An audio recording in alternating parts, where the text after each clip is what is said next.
Syarat sahnya Jumat sama seperti zuhur, asar, maghrib, isya, subuh sama. Hanya bedanya di sini ada beberapa tambahan. Kalau zuhur, asar, maghrib, isya, subuh nggak ada khutbah. Kalau Jumatan ada khutbah. Khutbahnya juga beda dengan khutbah Idul Fitri, Idul Adha. Khutbahnya harus duluan. Banyak-banyak hal di sini. Jadi dikatakan yang pertama, ini ada 6, sittatu wuqu'uha jama'atan. Pelaksanaan Jumat harus berjamaah. Enggak boleh sholat sendiri.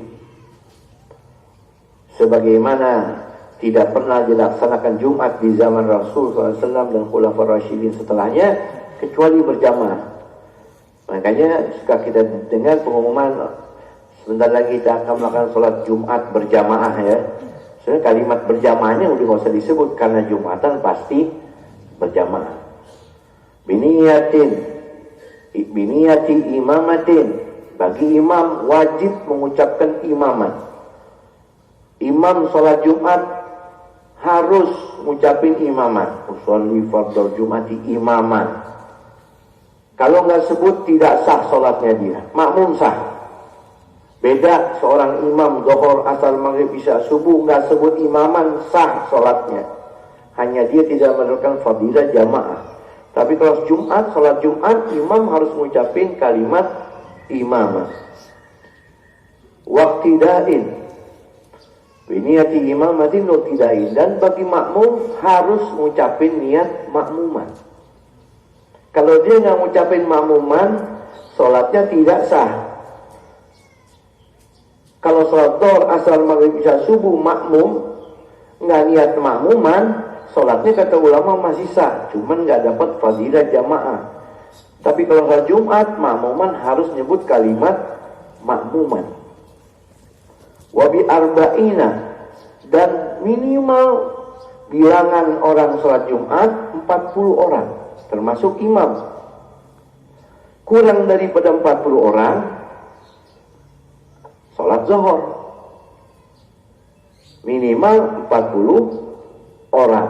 Mukallafan tentunya orang yang semuanya 40 orang itu orang baligh agil. 40 orang anak kecil nggak kehitung. 39 dewasa, satu anak kecil nggak kehitung. Atau 39 dewasa, satu orang lagi tambahan orang gila nggak kehitung. 40 orang mukallafan. Harus balik agil. Dan itu sebagaimana riwayat Imam Ibn Mas'ud ketika Rasul SAW jama'a bil Madinah, sholat Jumat di Madinah, wa kanu arba'ina rajulan, saat itu 40 orang, lalu dikatakan shollu kama ra'aitumuni usolli, sholatlah kalian sebagaimana sholat aku. Ya, sholat Jumatnya 40 orang, nggak boleh kurang daripada 40 orang tersebut. Dan patokannya 40 orang dari awal takbir sampai salam nggak ada yang batal. Walau seandainya makmum niat mufaraqah di rakaat kedua, tapi sampai salam nggak batal, sah. Tapi kalau ada satu yang batal, sholat cuma 40 orang, maka batallah semua. Itulah yang dikatakan lana syakhsun ahdatsa fil masjid fabatalat sholatu man fil bait. Ada satu orang sholat batal di masjid, membuat orang-orang yang di rumah ikut batal. Gambarannya gimana? Sholat Jumat 40 orang, ada satu makmum telat ngucapin salam. Imam udah salam, makmum semua udah salam, udah pulang, udah makan gaduh-gaduh di rumah. Ini satu makmum yang belum ngucapin salam, kentut. Maka orang yang sudah sampai rumah sholatnya ikut batal. Jadi 40 orang harus mukallafan balik agil zakaron, laki-laki. Oh enggak, kita mau khotibnya perempuan, enggak ada itu. Nanti belajar fikihnya kitab madam namanya. Kitab fikihnya enggak ada itu. 4 mazhab ya, sholat Jumat perempuan aja nggak kehitung, bagaimana jadi khatib? Zakaran laki-laki mutawattinan atau mustautinan, pribumi orang situ asli. Apa itu mustautin? Alladzina la yusafiruna saifan wala syita'an illa lihajatin, yang mana mereka itu tidak keluar kampung baik musim panas atau musim dingin kecuali karena hajat, seperti tijaratin au ziyaratin au nahwihima. Nggak keluar kampung, nggak keluar dari Jakarta kecuali untuk kebutuhan pokok seperti ziarah atau dagang dan lain-lain. Itu namanya mustautin, nggak keluar kampung kecuali ada urusan. Lawan katanya mustautin apa? Mukim. Kalau mukim, dia wajib sholat Jumat, tapi nggak masuk hitungan, walaupun jumlahnya 1000 orang. Maaf, orang Jawa ngontrak di Jakarta, orang Batak ngontrak di Jakarta, orang mana-mana keluar Jakarta, tinggal di Jakarta, maka dia nggak kehitung. Walau demikian, dia tetap wajib sholat Jumat. Apa itu mukim? Huwa alladhi aqama fi baladin 4 ayyam wa aktsar. Wa fi niyatihi ar-ruju' ila watanihi walau ba'da zamanin tawil. Mukim itu orang yang menetap di satu kota, alladhi aqama fi baladin 4 ayyam, 4 hari lebih. Di dalam hatinya ada niat, wa fi niyatihi ar-ruju' ila watanihi, tetap ada niat pulang kampung ke kampung halamannya, walau ba'da zamanin tawil, walaupun setelah masa waktu yang panjang. Ente kerja di Jakarta, iya. Kampung halaman ente, kampung ana di Ambon, berarti ente mukim. Ana udah punya rumah sendiri di sini, iya. Kampung halaman ente, keluarga ente di mana? Di Ambon, berarti ente mukim. Saudara ente 10.000, nggak masuk hitungan 40. Tapi ente tetap wajib sholat Jumat. Mutawattinan wa bi abniyatin, dan syarat sahnya Jumat harus berada di bangunan, walaupun bangunannya itu dari kayu, tumpukan-tumpukan kayu. Berarti kalau di perkemahan gitu nggak boleh. Dan dianjurkan fi huttatil balad, di tengah kota. Makanya biasanya masjid-masjid daerah zaman dahulu biasanya ada di alun-alun ya. Kalau di Jawa disebut alun-alun. Dia berada di tengah kota. Mujtami'atin, yang mana kalau bisa berkumpul di satu jame', masjid yang besar. Wa wuqu'us sholati kulliha fi waqti dhuhri.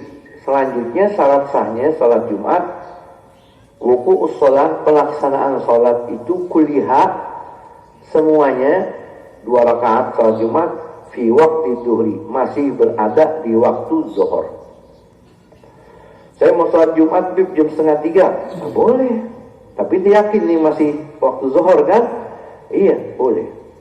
Saya ragu, nah, kalau ragu, ini kira-kira sholat Jumat saya ada di zuhur, masih ada di zuhur, atau sudah keluar. Saya niatnya usolli fardhu Jumat. Dalam hati kalau memang masih di zuhur, masih di Jumat, mudah-mudahan Jumat ini sah. Kalau enggak, saya niat jadi zuhur. Boleh enggak? Boleh, kata Imam Romli. Imam Hajar enggak boleh. Jadi harus yakin, ragu enggak boleh. Wa adamu ta'addudin illa li usri ijtima'ihim. Syarat selanjutnya, yang keberapa nih? Yang pertama tadi apa? Niat wuqu'uha jamaah, terus niat imamah bi arba'in, terus ubi abniyatin wa wuqu'us shalah fi waqti dhuhri, wa ada muta'addud. Ini yang kelima atau keempat nih. Ada muta'addud, tidak adanya Jumat berbarangan, bilangan Jumatan pelaksanaan yang berbarangan di daerah itu, illa kecuali li usri, karena sulit ijtima'ihim, berkumpulnya mereka itu repot. Ini bab ta'addud ya, coba diperhatikan sedikit. Bab ta'addud ini penting, banyak orang kurang paham. Ta'addud itu masjid banyak kayak di kita nih di Indonesia nih, masya Allah berkah. Di mana-mana masjid. Orang-orang yang maaf yang agak kolot menganggap sholat Jumat tempat lain selain masjidnya nggak sah. Yang sah cuma masjidnya dia. Kalau sholat di masjid langsung ke aras. Nah, ini hukum ta'addud perlu dipahami. Dhabit ta'addud dalam fikih itu selalu ada dhabit, dawabit. Dawabit itu patokan. Yang perlu dicatat, dhabit ta'addud, orang boleh berta'addud. Ta'addud itu berbilang Jumatan di tempat lain, ada masjid ini, semua bikin Jumat. Diperbolehkan 3 alasannya. Dhabit ta'addud al-awwal, yang pertama, al-masjidu la yasa'uhum. Ada masjid nggak cukup. Masjidnya ada, tapi la yasa'uhum, nggak muat. Makanya kalau di sana nggak boleh Jumatan, di sini nggak muat. Oh bisa, sampai keluar, panas.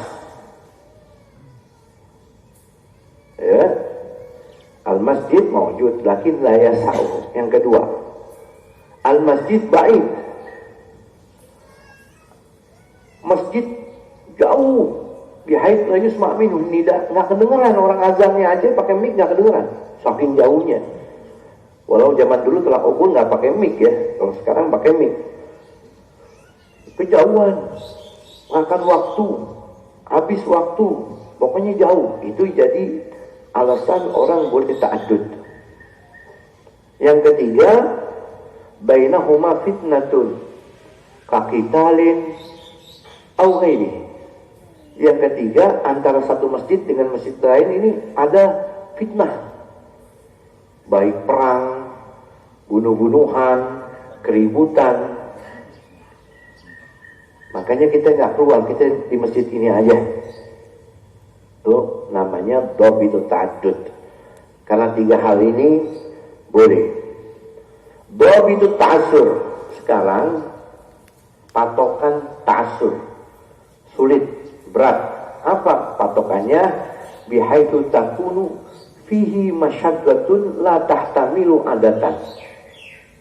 Ukuran batasan ta'assur repot adalah yang kalau dilakukan jadi beban yang sangat berat. Anda kalau ke masjid sana bisa pincang kaki Anda. Anda kalau ke masjid sana nggak ada kendaraan. Anda kalau ke sana hujan deras. Anda kalau ke sana lagi banjir. Anda kalau ke sana nggak bakal muat orang sholat. Nah itu bab itu ta'assur. Di mazhab kita, ibu bapak, ta'addud itu boleh. Perlu dicatat dengan dalil Imam Syafi'i ketika di Irak, ketika sampai di Baghdad, di sana ada 2 sampai 3 Jumatan berbarengan. Walam yungkir alaihim li usri ijtima'ihim. Tapi Imam Syafi'i enggak protes. Karena kata Imam Syafi'i memang repot ini. Kalau bikin satu tempat repot. Zaman Nabi cuma satu tempat di Masjid Nabawi, Masjid Kuba nggak bikin. Jadi kita nggak boleh bikin ta'addud Jumat. Iya, kita akan mengikuti mazhab. Mazhab ini kendaraan kita, nggak bisa kita fikih ini pakai otak kita, nggak bisa ikut. Imam Syafi'i nggak mengingkari adanya ta'addud karena repot.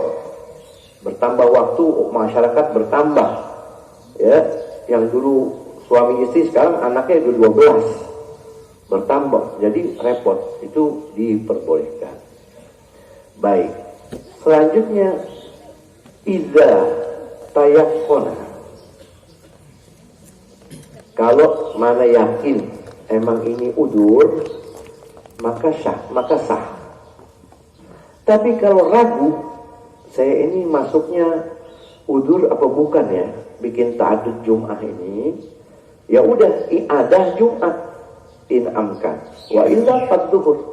Kalau dia ragu, ya udah i'adah Jumat dan sholat zuhur. Itu cari aman.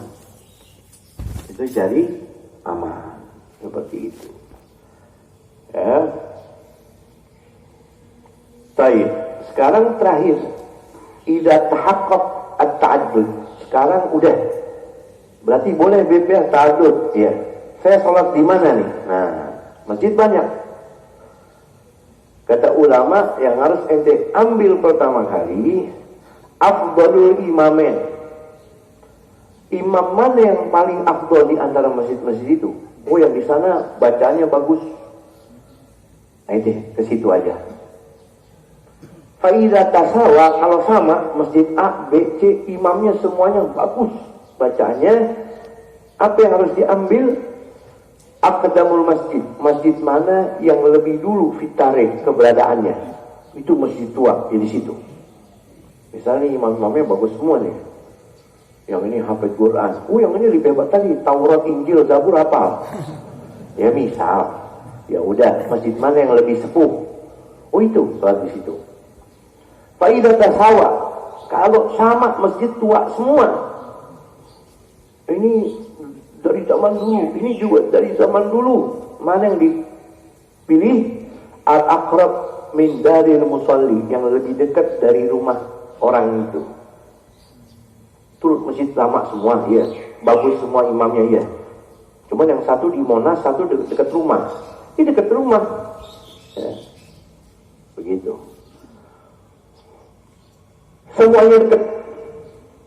Nah, tasawa fil qurbi wa fil qadami, sama semua nih, dekatnya, lamanya, imamnya bagus semua. Mana yang kita pilih? Aksara naf'an lil ilmi, yang khotibnya itu kalau khutbahnya ngasih ilmu bener, manfaat banyak buat kita. Semuanya ulama bagus. Nah, mentok lagi. Yang dipilih adalah aktsarul muslimina jamaatan, yang jamaahnya paling banyak, itu yang dipilih. Baik, itu masalah ta'addud. Jadi ta'addud boleh kalau ada li'usti istima'ihim wa taqdimu khutbatain bil arabiyah. Selanjutnya, taqdimu mendahulukan khutbah Jumat. Kalau Idul Fitri Idul Adha kan mengakhirkan khutbah. Kalau Jumatan mendahulukan khutbah. Bil arabiyah, khutbahnya pakai bahasa Arab.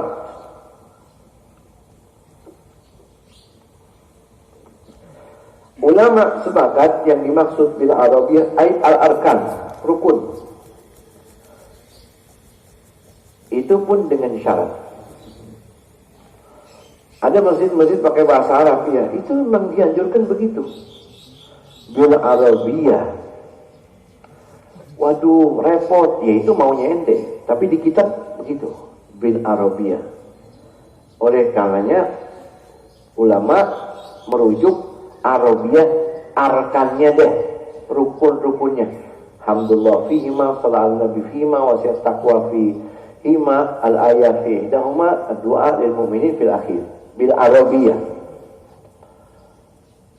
Enggak, kita mau khutbah bahasa Arab, bukan hanya rukunnya, khutbah bahasa Arab bagus, itu sesuai nas, sempurna. Dengan syarat kata ulama, itu yang khutbah harus ngerti artinya. Khutbah bahasa Arab enak, ente paham enggak? Ente ngaji aja sama, ente ngaji nggak paham kan? Ente khutbah. Jadi syaratnya ente harus ngerti. Kalau ente nggak ngerti, baik, makmumnya ada yang ngerti. Satu masjid nggak ada yang paham, khotib nggak paham, makmumnya nggak paham. Ente jangan bikin Jumatan deh, bikin sunatan masal aja. Ini kan merujuk kepada yang bagus pakai bahasa Arab, ya, ente harus ngerti. Oh, anda nggak ngerti, bib. Taklim wajib bahasa Arab dipelajari untuk khotib. Nggak cukup waktunya, ya udah, makmumnya ada yang ngerti, ada, selesai, itu tuh. Jangan sampai khotibnya nggak paham, makmumnya nggak paham, itu bahasa Arabnya sami mawon. Nah, berantakan itu. Ya, baik, khotib paham, bib. Makmum nggak paham, nggak apa-apa. Itu dikalikan wa illam yafhamu, walaupun makmumnya nggak paham, tapi makmum yang jelas paham kalau ini orang lagi ceramah nih, ini khotib lagi khutbah nih, nggak ada yang paham, nggak apa-apa, yang penting khotibnya tadi paham. Selesai tentang syarat sah Jumat. Sekarang rukun. Warkan wa khamsatun, rukun khutbah. Rukun kedua khutbah, arkanul umat, rukun kedua khutbah. Disebut kedua khutbah karena dalam riwayat Imam Nasai dari Jabir bin Samurah, baginda Rasul Rasulullah sallam yaktubu qa'iman wa yaq'udu qa'datan summa yaqumu yaktubu khutbatan ukhra. Dan melihat Imam Nasai, Imam Jabir bin Samurah, saya melihat Nabi itu khutbahnya khutbah Jumatnya berdiri lalu duduk, walam yatakalam, duduk nggak ngomong. Summa yaqumu khutbatan ukhra, summa yaqum yaktub khutbatan. Habis itu Nabi berdiri lagi, khutbah lagi. Makanya disebut khutbatain. Kalau sampai nggak duduk, nggak disebut dua khutbah, baru dihitung satu khutbah, walaupun udah 2 jam khutbahnya. Arkanul umat, rukun kedua khutbah, khamsatun, 5. 1. Hamdulillahi, mengucapkan alhamdulillah. Sebagaimana Nabi khutbah Jumatnya, yusni ala Allah wa yahmadu ala Allah, Nabi ucapin alhamdulillah. Innal hamdalillah, boleh. Hamdan lillah, boleh. Apalagi yang nggak boleh, la ilaha illallah, ashkurullah, nggak boleh. Ana hamidullah, masih boleh. Yang kedua, salatu ala nabi wa salatun ala nabi sallallahu alaihi wasallam, bersalawat kepada Nabi besar Muhammad sallallahu alaihi wasallam bilafdaihima, dengan kedua lafadznya. Tadi lafadz alhamdulillah, yang kedua lafadz salawat, seperti Allahumma sholli ala sayyidina Muhammad atau sallallahu ala Muhammad atau sallallahu ala Ahmad atau usolli ala Ahmad atau nusolli ala Muhammad. Yang nggak boleh didomirkan Allahumma sholli alaihi, sallallahu alaihi, nggak boleh. Harus salawat minimal dengan lafaz yang maksimal atau minimal tadi wa nusalli wa nusallim ala Muhammadin, nggak pakai Allahumma, nggak apa-apa. Makanya bapak-bapak kalau Jumatan perhatiin, jangan tidur, perhatiin kalau khatib nggak baca salawat, nanti habis assalamualaikum berdiri aja langsung sholat zuhur. Dipastikan ini khutbahnya salah.